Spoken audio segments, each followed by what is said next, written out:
தேவனே என்னை விடுவியும். கர்த்தாவே எனக்கு சகாயஞ்செய்ய தீவிரியும். சங்கீதம் 70:1.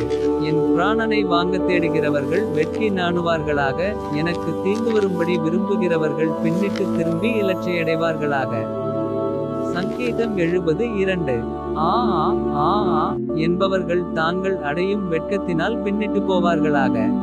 சங்கீதம் 70:3. உம்மை தேடுகிற யாவரும் உம்மில் மகிழ்ந்து சந்தோஷப்படுவார்களாக. உமது இரட்சிப்பில் பிரியப்படுகிறவர்கள் தேவனுக்கு மகிமையுண்டாவதாக என்று எப்பொழுதும் சொல்வார்களாக. சங்கீதம் 70:4. நானோ சிறுமையும் எளிமையுமானவன். தேவனே என்னிடத்தில் தீவிரமாய் வாரும். நீரே என் துணையும் என்னை விடுவிக்கிறவருமானவர். கர்த்தாவே தாமதியாதேயும். சங்கீதம் 70:5.